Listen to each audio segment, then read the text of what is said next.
Cubes ടിപ്സിലേക്ക് ഏവർക്കും സ്വാഗതം. അപ്പോൾ നമ്മൾ ഇന്നിവിടെ ഡിസ്കസ് ചെയ്യാൻ വേണ്ടി പോകുന്നത് ഭൗതികശാസ്ത്രത്തിൽ ന്യൂക്ലിയർ ഫിസിക്സിലെ സീരീസിലെ സെക്കൻഡ് പാർട്ടാണ്. അപ്പോൾ എല്ലാവരും റെഡിയല്ലേ? അപ്പോൾ നമ്മുടെ ഈ ഭാഗത്തിന് എല്ലാവരും സപ്പോർട്ട് ചെയ്യുക, അതുപോലെ കമൻറ്റ് ചെയ്യുക, എന്തെങ്കിലും നിർദ്ദേശങ്ങളൊക്കെ നിങ്ങൾക്ക് നൽകാം. ജീവിതത്തിൽ വിന്നർ അതുപോലെ ലൂസ് ഇവർ തമ്മിൽ എന്താണ് വ്യത്യാസങ്ങൾ നിങ്ങൾ കമൻറ്റ് ചെയ്യുക. ഒരാൾ വിന്നറായി മാറുന്നു, ഒരാൾ ലൂസറായിട്ട് മാറുന്നു. എന്തുകൊണ്ട്? ഓക്കെ, നമുക്ക് ഈ വീഡിയോയുടെ അവസാനത്തിൽ എന്തുകൊണ്ട് നമുക്ക് ഡിസ്കസ് ചെയ്യാം. അപ്പോൾ കണ്ടിന്യൂ ആയി കാണുക. അവസാനത്തിൽ നമുക്ക് എന്തുകൊണ്ടാണ് അങ്ങനെ വരാൻ കാരണം, എന്താണ് അവയുടെ റീസൺസ്, മറ്റു കാര്യങ്ങളിലൊക്കെ ചെക്ക് ചെയ്യാം. മറ്റൊന്നുമല്ല, ഫസ്റ്റ് സെക്ഷൻ ഏതാണ്? റേഡിയോ ആക്ടിവിറ്റി അറിഞ്ഞിരിക്കാം.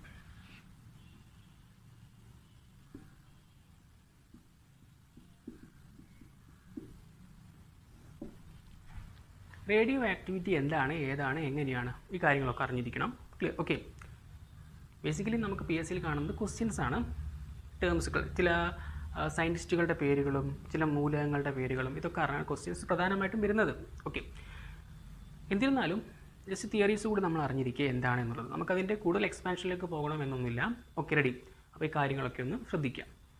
റേഡിയോ ആക്ടിവിറ്റി എന്താണ് എന്ന് പറയുന്നതിന് മുൻപ് നമുക്ക് ആറ്റത്തിൻ്റെ മധ്യഭാഗത്തുള്ള അല്ലെങ്കിൽ ആറ്റത്തിൻ്റെ കേന്ദ്രത്തെക്കുറിച്ച് അറിഞ്ഞിരിക്കണം. ക്ലിയർലി? ആറ്റത്തിൻ്റെ കേന്ദ്രം എന്ന് പറയുന്ന സാധനം ഏതാ? Yes, very good. ആരാണ്? ന്യൂക്ലിയസ്. ഓക്കെ, ന്യൂക്ലിയസിനെ കുറിച്ചാണ് നമ്മൾ ഡിസ്കസ് ചെയ്യാൻ വേണ്ടി പോകുന്നത്. ന്യൂക്ലിയസ് ആണ് എല്ലാത്തിൻ്റെയും പ്രധാന ഘടകം, അല്ലേ? മർമ്മം, ന്യൂക്ലിയസ്. Okay, ready? നമ്മുടെ കോശത്തിൻ്റെ സാധനമല്ല ഉദ്ദേശിച്ചത്. ഓക്കെ, ആറ്റത്തിൻ്റെ മധ്യഭാഗത്തുള്ള. ക്ലിയർ? ഓക്കെ, അപ്പോൾ അറിഞ്ഞിരിക്കുക ന്യൂക്ലിയസിനകത്ത് ആരൊക്കെയുണ്ട്? ജസ്റ്റ് ഒന്ന് അറിഞ്ഞിരിക്കുക. ന്യൂക്ലിയസിനകത്ത് ആരൊക്കെയുണ്ട് എന്ന് ചോദിച്ചു കഴിഞ്ഞാൽ ന്യൂക്ലിയസിനകത്ത് ആരൊക്കെയാണുള്ളത്? ഓക്കെ, ന്യൂക്ലിയസിനകത്ത് ന്യൂട്രോണും പ്രോട്ടോണുമാണുള്ളത്. ന്യൂക്ലിയസിനകത്ത് ആരൊക്കെയാണ്? ന്യൂട്രോണും പ്രോട്ടോണുമാണുള്ളത്. ഇലക്ട്രോൺ ഇല്ല. ഇമ്പോർട്ടൻ്റ്, അറിഞ്ഞിരിക്കുക. നിങ്ങൾക്കറിയാമെന്ന് പ്രതീക്ഷിക്കുന്നു. എല്ലാവരും ടീച്ചർമാരാണ്, അറിഞ്ഞിരിക്കുക. ഓക്കെ, ശ്രദ്ധിക്കുക. അപ്പോൾ ന്യൂട്രോണും പ്രോട്ടോണുമാണ് ന്യൂക്ലിയസിനകത്തുള്ളത്. ക്ലിയർ അല്ലേ? ഓക്കെ. അപ്പോൾ ന്യൂട്രോണും പ്രോട്ടോണും ന്യൂക്ലിയസിനകത്തുണ്ട്. ഇവയെ ഒരുമിച്ചൊരു പേര് വിളിക്കാറുണ്ട്. ആ പേര് PSCയിൽ വെരി ഇമ്പോർട്ടൻറ്റ് ക്വസ്റ്റ്യൻ ആണ്, അറിഞ്ഞിരിക്കുക. ന്യൂക്ലിയോൺ എന്നാണ് വിളിക്കാറ്. അപ്പോൾ ന്യൂക്ലിയസിനകത്തുള്ള കണത്തെ വിളിക്കുന്ന പേര് ഇമ്പോർട്ടൻറ്റ്, ന്യൂക്ലിയോൺ. ഓക്കെ, പല രീതിയിൽ ചോദിക്കാം. ന്യൂക്ലിയോൺ ആരാണ്, ന്യൂക്ലിയോൺ ഏതൊക്കെയാണ്, എങ്ങനെയൊക്കെയാണ്, എവിടെയാണ് സ്ഥിതി ചെയ്യുന്നത്, എല്ലാം ചോദിക്കാം. നിങ്ങൾ അറിഞ്ഞിരിക്കുക. ക്ലിയർ? ഓക്കെ. അപ്പോൾ റേഡിയോ ആക്ടിവിറ്റി തിരിച്ചു വരും. ന്യൂക്ലിയസിനകത്തുള്ള ആൾക്കാരെയൊക്കെ നമുക്കറിയാം. ഓക്കെ, ഒരുപാട് എനർജി കൂടുതലുള്ള ന്യൂക്ലിയസ് അൺസ്റ്റേബിൾ ആയിരിക്കും. ബേസിക്സ് ആണ്, അറിഞ്ഞിരിക്കുക. അൺസ്റ്റേബിൾ മീൻസ് സ്ഥിരത ഉണ്ടായിരിക്കില്ല. ഓക്കെ, ട്രമൻഡസ് അല്ലെങ്കിൽ ലോട്ട് ഓഫ് എനർജി, ഒരുപാട് അധികം എനർജി ഉണ്ടെങ്കിൽ ആ ന്യൂക്ലിയസ് അൺസ്റ്റേബിൾ ആയിരിക്കും. അതിനെങ്ങനെയാണ് സ്റ്റെബിലിറ്റി കിട്ടുക, സ്ഥിരത കിട്ടുക എന്ന് ചോദിച്ചാൽ എനർജി ലൂസ് ചെയ്തുകൊണ്ടാണ്, എനർജി നഷ്ടപ്പെടുത്തിക്കൊണ്ടാണ്. അതാണ് ബേസിക്സ്, ഫണ്ടമെൻ്റൽസ്. ഓക്കെ, അതാണ് റേഡിയോ ആക്ടിവിറ്റി. ഓക്കെ, ഒരുപാട് എനർജിയുള്ള ആറ്റം സ്റ്റേബിൾ ആകാൻ വേണ്ടി, സ്ഥിരത കൈവരിക്കാൻ വേണ്ടി എനർജി ലൂസ് ചെയ്യുന്ന പ്രോസസ്സിനെയാണ് നമ്മൾ എന്ത് വിളിക്കുക? Radio activity. ബേസിക്സ്. ഓക്കെ, നമുക്ക് PSCക്ക് അത്ര മതി, അറിഞ്ഞിരിക്കുക. ഓക്കെ, കുറേ ടേംസുകളും മറ്റു കാര്യങ്ങളൊക്കെ ഉണ്ട്, അത് നമുക്ക് അതിലേക്ക് പോകണമെന്നില്ല, അറിഞ്ഞിരിക്കുക. അപ്പോൾ ഒരുപാട് എനർജിയുള്ള ന്യൂക്ലിയസ് സ്ഥിരത കൈവരിക്കാൻ വേണ്ടി ഊർജ്ജത്തെ നഷ്ടപ്പെടുത്തുന്ന പ്രവർത്തനം, എനർജി ലൂസ് ചെയ്യുന്ന പ്രവർത്തനം, അതിനെയാണ് എന്ത് പേരിൽ വിളിക്കുക? Radio activity. അപ്പോൾ റേഡിയോ ആക്റ്റീവ് ആയിട്ടുള്ള എലമെൻസിന് എന്ത് കൂടുതലായിരിക്കും? എക്സ്പെക്ട് ചെയ്യാവുന്ന ക്വസ്റ്റ്യനാണ്. ഊർജ്ജം കൂടുതലായിരിക്കും, അറിഞ്ഞിരിക്കണം. ക്ലിയർ? ഓക്കെ. അപ്പോൾ ലോട്ട് ഓഫ് എനർജിയുള്ള ന്യൂക്ലിയസിൽ നിന്നും ഇതാണ് ഊർജ്ജം പുറമേക്ക് റാൻഡം ആയിട്ട് പോയിക്കൊണ്ടിരിക്കുകയാണ്. ഓക്കെ, ആർബിട്രറി ആയിട്ടുള്ള പോയിക്കൊണ്ടിരിക്കുകയാണ്, അറിഞ്ഞിരിക്കുക. ഓക്കെ, അപ്പോൾ എനർജി ലൂസ് ചെയ്യുന്ന ഈ പ്രോസസ്സിനെ നമ്മൾ എന്ത് പേര് വിളിച്ചു? Radio activity. ഓക്കെ, അപ്പോൾ ഇതിനെന്ത് കൂടുതലായിരുന്നു? ഇനീഷ്യലി ഇതിനെന്ത് കൂടുതലായിരുന്നു? ഹൈ എനർജി, ഒരുപാട് എനർജി കൂടുതലായിരുന്നു. ആഫ്റ്റർ ഡീകേ, റേഡിയോ ആക്ടിവിറ്റിക്ക് ശേഷം, ശോഷണത്തിന് ശേഷം എന്ത് കുറഞ്ഞു? യെസ്, എന്തിലേക്ക് വന്നു? Low energy state to become എന്ത്? സ്റ്റേബിൾ. ഓക്കെ, ഇവിടെ എന്തായിരുന്നു? അൺസ്റ്റേബിൾ, സ്ഥിരതയില്ല. ഇവിടെ എന്തായിരുന്നു? സ്റ്റേബിൾ, സ്ഥിരതയുണ്ട്, സ്ഥിരത കൈവരിച്ചു. ക്ലിയർ? യെസ്. ഓക്കെ, അപ്പോൾ സ്ഥിരത കൈവരിക്കാൻ വേണ്ടി ചെയ്യുന്ന പ്രവർത്തനം, അത്രയേ ഉള്ളൂ റേഡിയോ ആക്ടിവിറ്റി. ക്ലിയർ അല്ലേ? യെസ്. ഇനി ശ്രദ്ധിക്കൂ, PSCയുടെ ക്വസ്റ്റ്യൻ അല്ലെങ്കിൽ PSC എക്സ്പെക്ട് ചെയ്യുന്ന, അല്ലെങ്കിൽ നമ്മൾ എക്സ്പെക്ട് ചെയ്യുന്ന ക്വസ്റ്റ്യൻ എന്താണെന്ന് വെച്ച് കഴിഞ്ഞാൽ, റേഡിയോ ആക്ടിവിറ്റി എന്ന് പറയുന്ന ഈ പ്രതിഭാസം കണ്ടെത്തിയതാര് എന്നാണ് നമ്മൾ PSCയിൽ കണ്ടിരിക്കുന്ന ക്വസ്റ്റ്യൻസും മറ്റു കാര്യങ്ങളും. ഓക്കെ, അപ്പോൾ നമുക്ക് ശ്രദ്ധിക്കുക, ഈ പ്രോസസ്സ് അല്ലെങ്കിൽ ഈ പ്രവർത്തനം, ഇങ്ങനെ എലമെൻസുകൾ റേഡിയേഷൻസ് അഥവാ അതിൻ്റെ എനർജി ലൂസ് ചെയ്യുന്നുണ്ട് എന്ന് പറയുന്ന ഈ പ്രവർത്തനം കണ്ടെത്തിയതാരാ എന്നുള്ളത് PSC യുടെ ഒരുപാട് തവണത്തെ ക്വസ്റ്റ്യൻ ആണ്, അറിഞ്ഞിരിക്കുക, ഇമ്പോർട്ടൻ്റ് ആണ്. ഓക്കെ, അപ്പോൾ അത് കണ്ടുപിടിച്ച ആൾ ആരെയെന്ന് ചോദിച്ചാൽ അദ്ദേഹത്തിൻ്റെ പേരാണ്, യെസ് കറക്റ്റ്, വെരി ഗുഡ്, എന്താണ്, ഹെൻറി ബെക്കറൽ. കേട്ടിട്ടില്ലേ, പേര് കേട്ടിട്ടില്ലേ? യെസ്, ഇമ്പോർട്ടൻറ്റ് പേരാണ്, അറിഞ്ഞിരിക്കുക. ഓക്കെ, അപ്പോൾ കണ്ടെത്തിയ ആളുടെ പേര് ഇമ്പോർട്ടൻ്റ് ആണ്, വെരി ഇമ്പോർട്ടൻറ്റ്. അദ്ദേഹത്തിൻ്റെ പേര് ഞാൻ എന്താണ് എഴുതി വെച്ചു, നിങ്ങൾ വായിക്കുക കേട്ടെ, ഹെൻറി ബെക്കറൽ. യെസ്, ഓക്കെ, കഴിഞ്ഞില്ല, PSC വിട്ടില്ല, PSC അങ്ങനെയാണല്ലോ. ഓക്കെ, PSC ചോദിച്ചു റേഡിയോ ആക്ടിവിറ്റി കണ്ടെത്തുവാനായി ഉപയോഗിച്ച സംയുക്തമേത, മൂലകമേത എന്നാണ് ക്വസ്റ്റ്യനെങ്കിൽ നമുക്ക് ആൻസർ അറിയാം, യുറേനിയം. യുറേനിയത്തിന് വണ്ടേ കൊണ്ടിട്ടാൽ മതി. ഓക്കെ, യുറേനിയം ആണ് ആൻസർ, കറക്റ്റ്. ഓക്കെ, എന്നാൽ ചോദിച്ചത് എന്താണ്, സംയുക്തം, കോമ്പൗണ്ട് ഏതാണ് എന്നാണ്. ഓക്കെ, ഇമ്പോർട്ടൻ്റ് ആണ്, റീസെൻ്റ് ആയിട്ട് വന്ന ക്വസ്റ്റ്യൻ ആണ്, സോ അതുകൊണ്ട് നിർബന്ധമായിട്ടും അറിഞ്ഞിരിക്കണം. ക്ലിയർ അല്ലേ? Yes, okay. അപ്പോൾ ഏത് കോമ്പൗണ്ടിൽ നിന്ന്, ഏത് സംയുക്തത്തിൽ നിന്നാണ് ഈ ആശാൻ എന്ത് കണ്ടെത്തിയത്, റേഡിയോ ആക്ടിവിറ്റി കണ്ടെത്തിയത് എന്നാണ് ക്വസ്റ്റ്യൻ. ക്ലിയർ? ഓക്കെ, അപ്പോൾ ഈ ക്വസ്റ്റ്യൻ്റെ ആൻസർ ഇമ്പോർട്ടൻ്റ് ആണ്, ഷുവറായിട്ടും അറിഞ്ഞിരിക്കുക. ഓക്കെ, ഈ കോമ്പൗണ്ട് ഏതാണ്, യുറൈനൽ പൊട്ടാസ്യം സൾഫേറ്റ്. ഇമ്പോർട്ടൻ്റ് അറിഞ്ഞിരിക്കണം. യുറൈനൽ പൊട്ടാസ്യം സൾഫേറ്റ് എന്ന് പറയുന്ന കോമ്പൗണ്ടിൽ നിന്നാണ്, സംയുക്തത്തിൽ നിന്നാണ് റേഡിയോ ആക്ടിവിറ്റി ആര് കണ്ടെത്തുന്നത്? Yes, okay, Henry Becquerel. റെഡിയാണോ? യെസ്. അപ്പോൾ നിങ്ങളുടെ മനസ്സിൽ വേറൊരു ക്വസ്റ്റ്യൻ ഉണ്ടായിരിക്കാം, സാറേ ഇങ്ങനെ റേഡിയോ ആക്റ്റീവ് അല്ലാത്ത മൂലകങ്ങളെ റേഡിയോ ആക്റ്റീവ് ആക്കി മാറ്റാൻ പറ്റുമോ? സ്വാഭാവികമായിട്ടും ഉള്ളൊരു ക്വസ്റ്റ്യൻ അല്ലേ.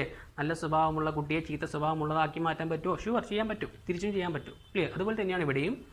റേഡിയോ ആക്റ്റീവ് അല്ലാത്ത ഒരു മൂലകത്തിനെ റേഡിയോ ആക്റ്റീവ് ആക്കി മാറ്റാൻ പറ്റുമോ എന്ന് ചോദിച്ചാൽ യെസ്, പറ്റും. ക്ലിയർ? ആ പ്രവർത്തനത്തെ എന്തായിരിക്കും വിളിക്കുക എന്നൊരു പേടി നിങ്ങൾക്ക്, എന്നൊരു സംശയം നിങ്ങളുടെ മനസ്സിലുണ്ടായിരിക്കില്ലേ? നല്ല സംശയമാണ്, ശ്രദ്ധിക്കൂ. ഓക്കെ, അപ്പോൾ ആ പ്രോസസ്സിനെ, ആ പ്രവർത്തനത്തെ നമ്മൾ വിളിക്കുന്ന പേര് മറ്റൊന്നല്ല, നമ്മുടെ ലോജിക്ക് വെച്ച് പറയാൻ പറ്റുന്ന പേരേ ഉള്ളൂ. ഓക്കെ, എന്താണ്? Artificial radio activity. മലയാളത്തിൽ പറയുകയാണെങ്കിൽ കൃത്രിമ radio activity. Important. Clear? Okay, അപ്പോൾ കൃത്രിമ റേഡിയോ ആക്ടിവിറ്റി എന്ന് പറയുന്ന പ്രവർത്തനത്തിലൂടെ നമുക്കൊരു മൂലകത്തെ എന്താക്കി മാറ്റാൻ പറ്റും? റേഡിയോ ആക്റ്റീവാക്കി മാറ്റാൻ പറ്റും. ക്ലിയർ? എന്താണ് എന്ന് അറിഞ്ഞിരിക്കണം. ജസ്റ്റ് ഞാൻ പറയുകയാണ്, അത്ര ഇമ്പോർട്ടൻ്റ് ഒന്നല്ല, അറിഞ്ഞിരിക്കുക ജസ്റ്റ്. ഓക്കെ, ഇതാണ് ഒരു ന്യൂക്ലിയസ്, ആറ്റത്തിൻ്റെ കേന്ദ്രം, ന്യൂക്ലിയസ്. ഓക്കെ, ഈ ന്യൂക്ലിയസിന് റേഡിയോ ആക്റ്റീവ് അല്ല, ഇതിനെ റേഡിയോ ആക്റ്റീവ് ആക്കി മാറ്റാം. എങ്ങനെ? എന്തുകൊണ്ട് ഈ ആറ്റം റേഡിയോ ആക്റ്റീവ് അല്ല? ബിക്കോസ് അതിന് എനർജി ഇല്ല, ഊർജ്ജമില്ല. ക്ലിയർലേ? എങ്ങനെ ഇതിനെ റേഡിയോ ആക്റ്റീവ് ആക്കി മാറ്റാൻ പറ്റും? എനർജി കൊടുത്താൽ മതി, അത്രയല്ലേ ഉള്ളൂ. Okay, ready. അപ്പോൾ എനർജി കൊടുത്തുകൊണ്ട് ഒരു ആറ്റത്തെ നമുക്ക് റേഡിയോ ആക്റ്റീവ് ആക്കി മാറ്റാൻ പറ്റും. പഠിച്ചില്ലേ? ക്ലിയർ? ഇതാണ് ഈ പ്രവർത്തനം. ക്ലിയർ? ശ്രദ്ധിക്കുക. ജനറലി ഈ പ്രവർത്തനത്തിന് വേണ്ടിയിട്ട് നമ്മൾ ന്യൂക്ലിയസിനെ സെലക്ട് ചെയ്ത് കഴിഞ്ഞാൽ ആ ന്യൂക്ലിയസിലേക്ക് നമ്മൾ പൊതുവേ കൊടുക്കാറ് ഹൈ എനർജിയുള്ള റേഡിയേഷൻസ് പാസ് ചെയ്യാം. ഹൈ എനർജി, ഹൈ ഫ്രീക്വൻസി ഉള്ള എനർജിയുള്ള റേഡിയേഷൻ പാസ് ചെയ്യുക. ക്ലിയർലി? അങ്ങനെ നമുക്ക് ആറ്റത്തിന് മ്യൂട്ടേഷൻ ചെയ്തിട്ട് നമുക്ക് എന്താക്കി മാറ്റും? എലമെൻറ്റിനെ റേഡിയോ ആക്റ്റീവ് ആക്കി മാറ്റാം. ജനറലി നമ്മൾ ഏത് റേഡിയേഷനാണ് ഉപയോഗിക്കുന്നത് എന്ന് ചോദിച്ചു കഴിഞ്ഞാൽ നമ്മുടെ പുസ്തകത്തിൽ പൊതുവേ കാണാറ്, നമ്മുടെ കോമ്പറ്റേറ്റീവ് എക്സാമിൻ്റെ പുസ്തകത്തിലൊക്കെ ജനറലൈസ് ചെയ്തുകൊണ്ട് കാണാറ്, നമുക്ക് അറിഞ്ഞിരിക്കുക, എക്സ്റേ ആണ്.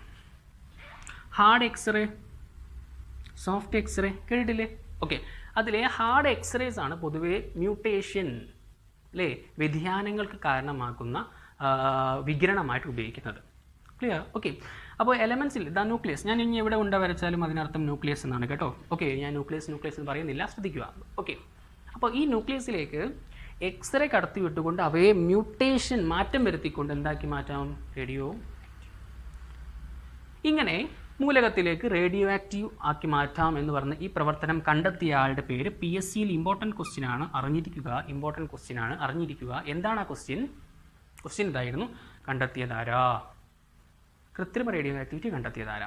ക്ലിയർ അല്ലേ? യെസ്. ഓക്കെ, അദ്ദേഹത്തിൻ്റെ പേര് ഞാൻ എഴുതാം, നമ്മുടെ PSCയുടെ ക്വസ്റ്റ്യൻ തന്നെയാണ്, ശ്രദ്ധിക്കുക. ഓക്കെ, വായിച്ചേ കേൾക്കട്ടെ. നിങ്ങൾ കുറേ പേര് പറഞ്ഞിട്ടുണ്ടാകുമെന്നാണ് എൻ്റെ വിശ്വാസം.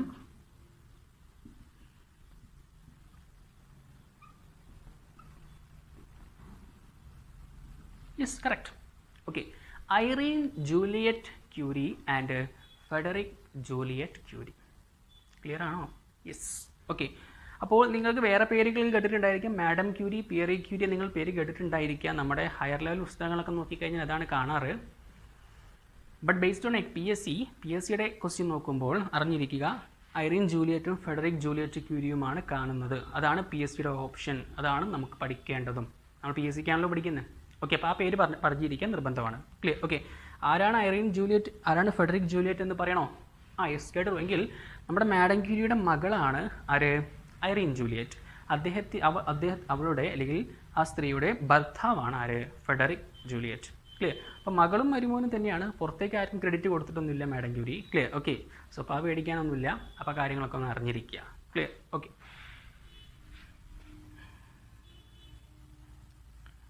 ഇനി ഇമ്പോർട്ടൻ്റ് ആയിട്ടുള്ള കാര്യം ജസ്റ്റ് ഒന്ന് അറിഞ്ഞിരിക്കുക. ഇപ്പോൾ റേഡിയോ ആക്റ്റീവ് ആക്കി മാറ്റുന്നത് എങ്ങനെയാണെന്ന് അറിയില്ലേ? ഇനി ശ്രദ്ധിക്കൂ. ഇങ്ങനെ റേഡിയോ ആക്ടിവിറ്റി അല്ലെങ്കിൽ റേഡിയേഷൻ എന്ന് പറയുന്ന ഈ പ്രതിഭാസം നമുക്ക് നേക്കഡ് ആയിട്ടുള്ള, നമ്മുടെ നഗ്നമായിട്ടുള്ള കണ്ണുകൊണ്ട് കാണാൻ പറ്റില്ല. നമ്മുടെ കണ്ണിന് ഡിറ്റക്റ്റ് ചെയ്യാൻ പറ്റില്ല. നമ്മുടെ കണ്ണിന് ആകെ എന്ത് മാത്രമേ പറ്റുള്ളൂ? നമ്മുടെ വിസിബിൾ റേസിൻ്റെ അല്ലെങ്കിൽ വിസിബിൾ സ്പെക്ട്രത്തിനുള്ളിലുള്ള ഫ്രീക്വൻസി വേവ്ലെങ്ത് വരെയുള്ള കാര്യങ്ങൾ മാത്രമേ നമ്മുടെ കണ്ണിന് വിസിബിൾ ആവുള്ളൂ. ബാക്കി പിന്നെ ഡിവൈസിൻ്റെ സാന്നിധ്യത്തോട് കൂടിയൊക്കെ നമുക്ക് തിരിച്ചറിയാം. അത്രയേ ഉള്ളൂ.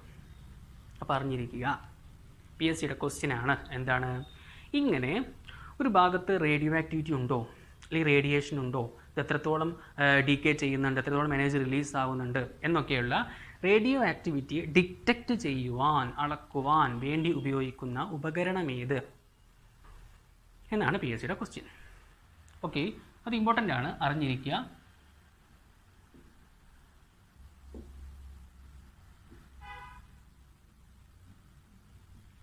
ആ ഡിവൈസിൻ്റെ പേര് ഇമ്പോർട്ടൻ്റ് ആണ്, because P S C question ആണ്. ഗ്രീഗർ മുള്ളർ കൗണ്ടർ അല്ലെങ്കിൽ ഗീഗർ മുള്ളർ കൗണ്ടർ എന്ന് പറയുന്ന പേരുകളിലാണ് അറിയപ്പെടുന്നത്. ക്ലിയർ അല്ലേ? Okay, ready. അപ്പോൾ ഇതിൻ്റെ ഒരു ഡിവൈസാണ്, ആർഗൺ പോലുള്ള വസ്തുക്കളൊക്കെ നിറച്ച് വെച്ചിട്ടുള്ള ഡിവൈസാണ്. ഈ റേഡിയേഷൻ കടന്നു വരുമ്പോൾ അതിലുള്ള ഗ്യാസ്, വാതക കണങ്ങൾ അയോണൈസ് ചെയ്ത് ഇലക്ട്രിസിറ്റി ജനറേറ്റ് ചെയ്യും. ഓക്കെ, ആ ഇലക്ട്രിസിറ്റിയാണ് ജനറലി ഇത് മെഷർ ചെയ്യുന്നത്. ഓക്കെ, നമുക്ക് അത്ര ഒന്നും അറിയണമെന്നില്ല, ജസ്റ്റ് അറിഞ്ഞിരിക്കുക, ഡിവൈസ് എന്താണെന്ന് അറിഞ്ഞിരിക്കുക. ഓക്കെ, ഞാൻ ജസ്റ്റ് ബ്രീഫായി പറഞ്ഞു എന്നേ ഉള്ളൂ. അപ്പോൾ ആക്ച്വലി എന്താണ് മെഷർ ചെയ്യുന്നത്? ഇലക്ട്രിസിറ്റി, അയണൈസ് ചെയ്ത ഇലക്ട്രോണിൽ നിന്നുള്ള ഇലക്ട്രിസിറ്റിയാണ് മെഷർ ചെയ്യുന്നത്. ക്ലിയർ അല്ലേ? യെസ്. ഓക്കെ, അപ്പോൾ Geiger Muller counter important question ആയതുകൊണ്ട് നിങ്ങൾ നിർബന്ധമായിട്ടും അറിഞ്ഞിരിക്കുക. ഓക്കെ, എന്തിനുപയോഗിക്കുന്നു എന്നാണ് ചോദിക്കുന്നത്. എന്തിനുപയോഗിക്കുന്നത്? റേഡിയോ ആക്ടിവിറ്റി ഡിറ്റക്റ്റ് ചെയ്യാൻ വേണ്ടിയാണ് ഉപയോഗിക്കുന്നത്. നമുക്ക് ഏത് ഫിസിക്കൽ ക്വാണ്ടിറ്റി, ഏത് വസ്തുക്കളെക്കുറിച്ച് പഠിക്കുകയാണെങ്കിലും അതിനൊരു യൂണിറ്റ് ഉണ്ടായിരിക്കും മെഷർ ചെയ്യാൻ വേണ്ടിയിട്ട്, എക്സ്പ്രസ് ചെയ്യാൻ വേണ്ടിയിട്ട്, അല്ലേ? ഉദാഹരണം മാസ്. നമ്മൾ പഞ്ചസാര മേടിക്കാൻ വേണ്ടി പോകുന്നു, അതിൻ്റെ യൂണിറ്റ് എന്താണ്? 1 കിലോഗ്രാം പഞ്ചസാര എന്നല്ലേ പറയാറ്? 1 സെൻറ്റിമീറ്റർ പഞ്ചസാര എന്ന് പറയാറുണ്ടോ? ഇല്ല. ഓക്കെ, അപ്പോൾ ഓരോ ഫിസിക്കൽ ക്വാണ്ടിറ്റിക്കും അതിന് മെഷർ ചെയ്യുവാൻ, അതിൻ്റെ അളവ് കണ്ടെത്തുവാൻ ഒരു സ്റ്റാൻഡർഡൈസ് ചെയ്തിട്ടുള്ള യൂണിറ്റ് ഉണ്ടായിരിക്കാം. യൂണിറ്റ് ഉണ്ടായിരിക്കണം എന്നല്ല, ഉണ്ടായിരിക്കണം. യൂണിറ്റുകളൊക്കെ നമുക്ക് ഡിസ്കസ് ചെയ്യാം. ക്ലിയർ അല്ലേ? ഓക്കെ, അപ്പോൾ അങ്ങനെ ഒരു ക്വസ്റ്റ്യനാണ് പി എസ് സിയുടെ വന്നത്.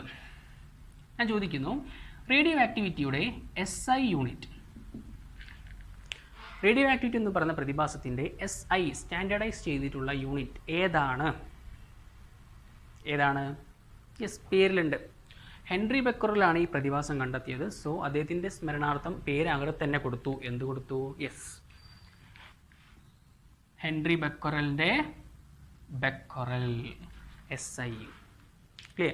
അപ്പോൾ സ്റ്റാൻഡർഡൈസ് ചെയ്തിട്ടുള്ള യൂണിറ്റ് ഏത്, SI യൂണിറ്റ് ഏതെന്ന് സ്പെസിഫിക് ആയിട്ട് നിങ്ങളോട് ചോദിക്കുകയാണെങ്കിൽ അതിൻ്റെ SI യൂണിറ്റ് എന്ന് പറഞ്ഞാൽ നിങ്ങൾ കണ്ടെത്തണം. ഏതാണത്? ബെക്കറലാണ് എന്ന് അറിഞ്ഞിരിക്കണം. ഏതിൻ്റെ SI യൂണിറ്റ് പറയട്ടെ, കേൾക്കട്ടെ. യെസ്, ഏതിൻ്റെയാണ്?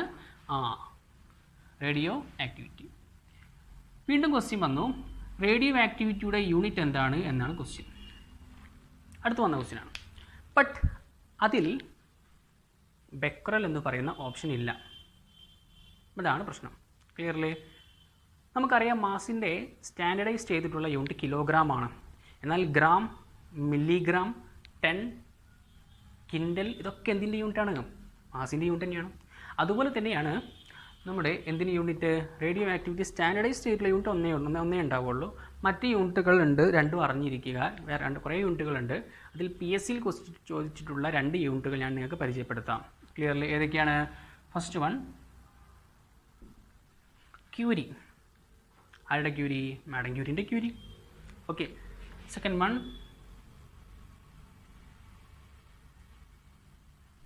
റുദർഫോർഡ്. ഏണസ്റ്റ് റുദർഫോർഡിൻ്റെ ഇതിന് കുറേ യൂണിറ്റുകളുണ്ട്. റോഞ്ച് എന്നൊക്കെ പറഞ്ഞ കുറേ യൂണിറ്റുകളുണ്ട്. ഈ 2 യൂണിറ്റ് നമ്മൾ ക്വസ്റ്റ്യൻ ആയിട്ട് വന്നിട്ടുണ്ട്. സോ അതുകൊണ്ട് ഇത് രണ്ടും അറിഞ്ഞിരിക്കുക. അപ്പോൾ ക്യൂരിയും റുദർഫോർഡും എന്തിൻ്റെ യൂണിറ്റ് എന്ന് ചോദിച്ചാൽ നമ്മൾ വേറെ എന്തിൻ്റെ പിറകെ പോകേണ്ട ആവശ്യമില്ല. എന്തിൻ്റെ യൂണിറ്റ് തന്നെയാണത്? റേഡിയോ ആക്ടിവിറ്റിയുടെ യൂണിറ്റ് തന്നെയാണ് എന്നറിഞ്ഞിരിക്കുക. ക്ലിയർ ആണോ? യെസ്. ഇനി വരുന്ന നമുക്ക് റേഡിയോ ആക്ടിവിറ്റിയുമായി ബന്ധപ്പെട്ട് വരുന്ന നമ്മുടെ മാഡം ക്യൂരിയുമായി ബന്ധപ്പെട്ട് വരുന്ന ഒരു ഇമ്പോർട്ടൻറ്റ് ക്വസ്റ്റ്യൻ ഞാൻ പറയാം. ഓക്കെ, മാഡം ക്യൂരി കണ്ടെത്തിയ മൂലകങ്ങൾ ഏതൊക്കെ? 2 മൂലകങ്ങളാണ് നമ്മുടെ മൂലകങ്ങൾ മീൻസ് എലമെൻറ്റ്സ്. ഓക്കെ, പീരിയോഡിക് ടേബിളിലെ എലമെൻറ്റ്സ്. ഓക്കെ, മാഡം ക്യൂരി കണ്ടെത്തിയത് 2 മൂലകങ്ങളാണ്. ഏതൊക്കെ എന്ന് ചോദിച്ചാൽ അതാണ് PSCയുടെ ക്വസ്റ്റ്യൻ. ഏതൊക്കെയാണ് ഞാൻ സിമ്പിൾ എഴുതി വെക്കാം.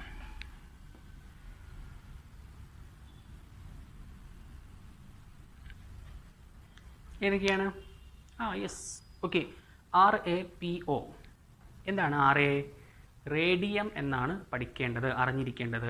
R വെച്ച് കുറേ എലമെൻസുകളുണ്ട്. Rn, Rb കുറേ എലമെൻസുകളുണ്ട്. ഓക്കെ, അതിൽ RA ആണ് നിങ്ങൾ അറിഞ്ഞിരിക്കേണ്ടത്. മാറിപ്പോകരുത്, R വെച്ചിട്ടുള്ളതായതുകൊണ്ട് ഇമ്പോർട്ടൻറ്റ്. ഓക്കെ, അപ്പോൾ RA എന്ന് പറഞ്ഞാൽ റേഡിയം ആണ്. PO എന്ന് പറഞ്ഞാൽ ഫോസ്ഫറസ് അല്ല. ആരാണ്? പൊളോണിയം.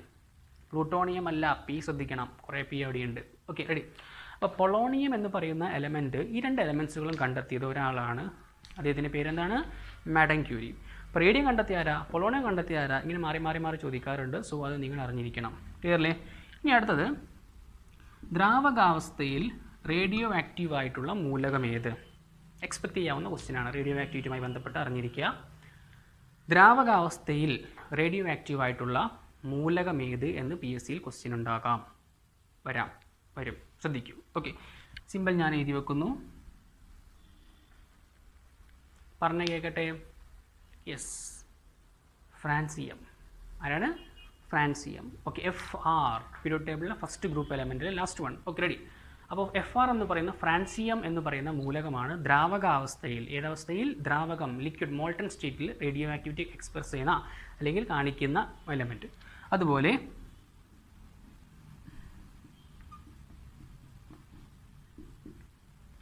വാതകാവസ്ഥയിൽ റേഡിയോ ആക്റ്റീവ് ആയിട്ടുള്ള മൂലകം ഏത്? അതും അറിഞ്ഞിരിക്കണം.